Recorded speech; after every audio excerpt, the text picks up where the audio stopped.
This video will demonstrate the installation procedures for an automatic technology GD09 Dynamo overhead door opener. Before you start, make sure you've read the installation sheet and safety instructions. The opener can be mounted to a perforated angle or directly to the ceiling, so make sure you have enough headroom and access to power. Once you've chosen the mounting point, clear the work area and place a 2-metre exclusion zone around it. Check the condition of the door. Do this by moving the door up and down by hand. It should travel smoothly, be well balanced and easy to operate. If not, ensure a properly skilled professional tensions and services the door. Now that you have checked the door, it is time to open up the packages and check that you have all the items.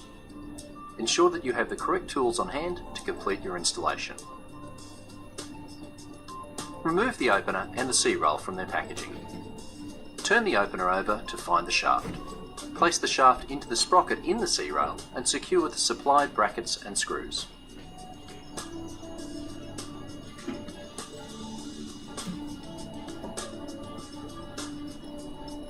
Place the drive unit back into its box for protection. Open the door and find the highest point of travel of the top door panel. Using a level, transfer this height to the wall above the door and mark a line 60mm above it. Check the wall is suitable to be a mounting platform. Close the door. Find the centre point of the top panel of the door and mark it. Find the centre point of the wall. Before marking the line, locate the first line on the wall and mark the centre point at this height. Measure 21.5mm on each side of the centre point and draw a line downwards. Centre the bracket over the intersection of these two lines. Mark the centres for each hole. Drill holes into the wall and secure with either 8mm Dynabolts for concrete and brick or 50mm wood screws.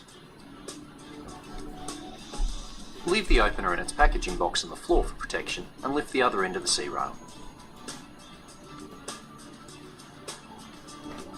Attach the C-rail assembly to the wall bracket with the clevis and snap pins.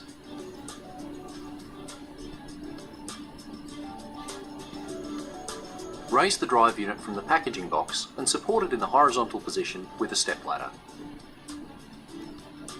Line up the track perpendicular to the wall. Secure the perforated angle into the suitable fixings in the ceiling above the power head. Connect the opener to the perforated angle with screws and nuts.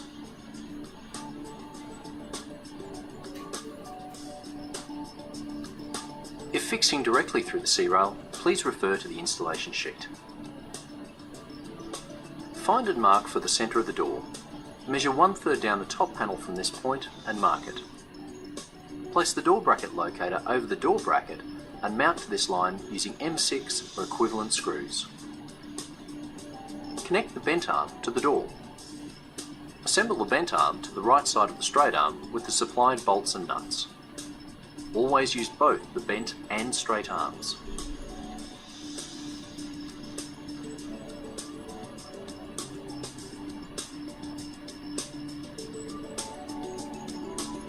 Disengage the trolley on the C-rail by pulling towards the door on the manual release cord.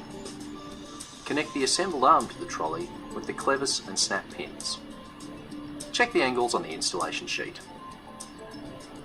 Start by turning on the power to the opener and removing the button cover. To make the limit setting easier, you can code in a remote. Press and hold the door code button. Press a button on the remote for 2 seconds. Release and pause for 2 seconds. Press the same button again for 2 seconds. Release the door code button. Engage the opener by pulling the manual release cord towards the opener. Connect the C-rail's trolley with the chain or belt index by moving the door. If the trolley does not click firmly into the chain index, pull the cord backwards until it locks into place and try again. Open the door to halfway by pressing and holding button 1 on the remote. Release this button to stop. Press and hold button 4 on the remote and the door should start closing. When the door is close to the ground, release the button. Each quick press of button 4 will inch the door towards the ground. When the door is just touching the ground, press button 2 on the remote to record the closed position. To set the open position, press and hold button 1 to open the door. When the bottom of the door is close to the top of the opening, release the button. Each quick press of button 1 will inch the door towards the open point. When the bottom of the door is just below the opening, press button 2 on the remote to record the open position. Please note the door will now automatically close, open and close. This is to calculate the safety obstruction forces. After this, the door is ready to operate. For coding of additional accessories and functions, refer to the coding remote section of the installation sheet. Now it's time to run the safety tests. To test the close cycle, press the remote button to open the door. Place a piece of timber approximately 40mm high on the floor directly under the door. Close the door. The door should strike the timber and reopen. Additionally, place the opener's carton in the centre of the doorway, then close the door. The door should readily reverse upon contact with the carton. To test the open cycle, press the remote to close the door. Now open the door. When the door reaches approximately halfway, firmly grab the door's bottom rail. The door should stop. If the door does not reverse readily when closing or stop when opening, the force may be excessive and need adjusting. In cases of emergency, the door can be put into manual mode and opened by hand. To test the manual release mechanism, pull the manual release cord down. The door can now be operated by hand. To re-engage the door, pull the cord back towards the opener, then press a button on the remote and the opener will re-engage.